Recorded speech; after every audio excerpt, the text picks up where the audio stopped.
G'day legends, I hope you're all amazing. This is a DIezel VH4, one of the world's most desirable tube amplifiers. The third channel in particular is a stone cold classic hard rock and metal machine.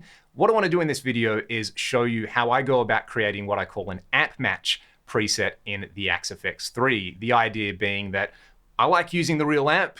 It's really fun to dial in and twist knobs, and it smells pretty good as well. So I'm going to use that as my reference point to dial in an amp block. I'm going to use a tone match in there, but not as a corrective EQ. I'm going to use the tone match like a second set of ears to just tell me how close the frequency response is. So the general idea is set up the amp with the knob positions pretty much in the same knob positions as the amp, and then use that tone match block just to kind of tell me if anywhere needs correcting on the amp. So let's dive straight into it. This one's going to be a lot of fun, and I'll put a preset and an IR up at the end of the video for you all to try. To get started, I've got the amp and the load box dialed in to where I like it. The X load is on the UK setting, and I'm taking the XLR output of the X load into input 2 of the Axe-FX3. I've just loaded up a single cab block over here. We can have a listen to the reference tone.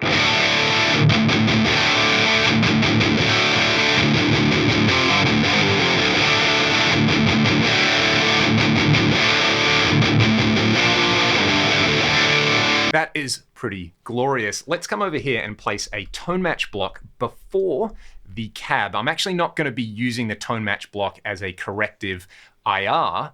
What I do want to use it for is on this config page, I want to match my reference source, which I'm about to record, with my amp block as closely as possible. And this is basically going to give me a readout. If I see this more or less as a kind of line of best fit around that center point, I'm going to be pretty happy. So reference source is block in, mode is offline. I'm going to start the reference, and I'm just going to play some chunk.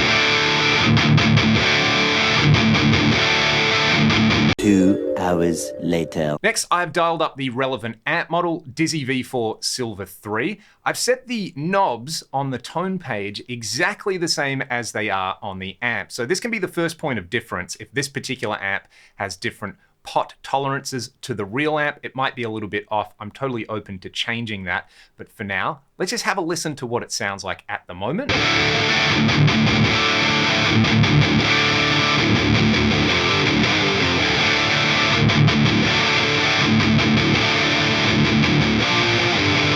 That already passes the smell test to me, but what we want to do to ensure we're getting the most accurate match in here is I'm going to come to the speaker tab over here, and I'm going to set the auto Dynacab impedance off. I'm going to select the X load UK curve over here. Furthermore, I'm going to go to speaker compression, speaker drive, speaker compliance, and speaker thump, and I'm going to set all of those parameters to 0. It's going to get rid of the Axe-FX's basic emulation of what a real speaker does. And because I'm not running this into a real speaker, I'm running it into a load, this will get us a lot closer already. Let's hear that.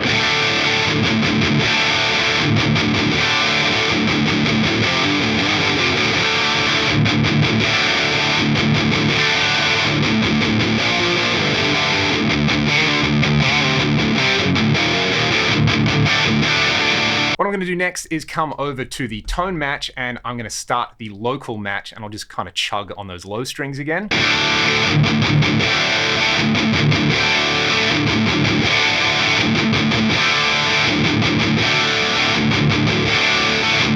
You can see from those reference curves that this is already incredibly close. Let's hit the match function over here and look at the config.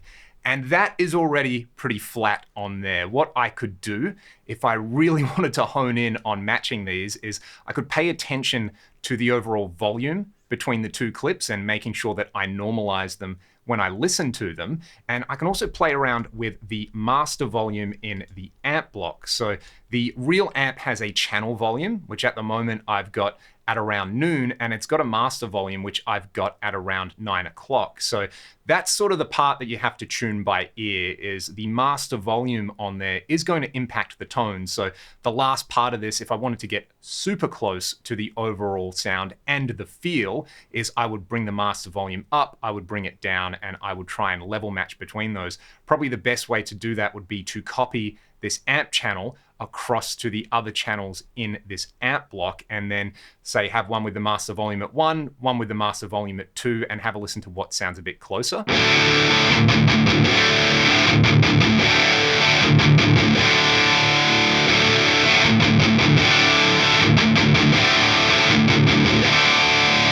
So really quickly there, my actual preference is having the master volume a little bit higher at 2, and I could refine this process. Again, it really depends on how closely you want to match this, but to my ears, that initial starting point was really, really good, just setting the amp up with the knobs in the same position as the real amp, kind of guessing a good spot on the master volume, and then going into the speaker tab and selecting the relevant impedance curve for the load box and turning those speaker parameters off. Now, if I wanted to get the realistic behavior of that amp through a particular cabinet, I could play around with those impedance curves and I could add some speaker drive, compliance, compression, and thump in there.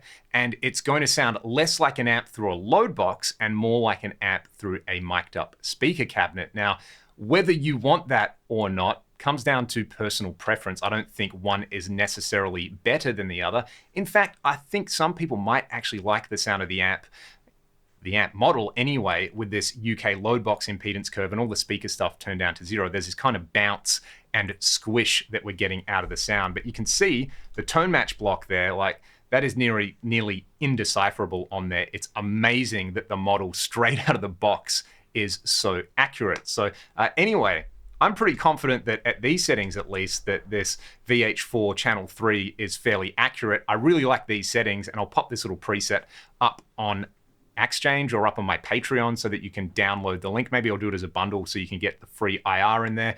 Use it as a starting point and have some fun with this VH4 model in your Axe effects. That is all for today. If you want to support what I'm doing here on the channel, there are various links in the video description to do that. You can check out some of the music that I make with Ragdoll. And until next time, I'm going to riff out with this model. Cheers.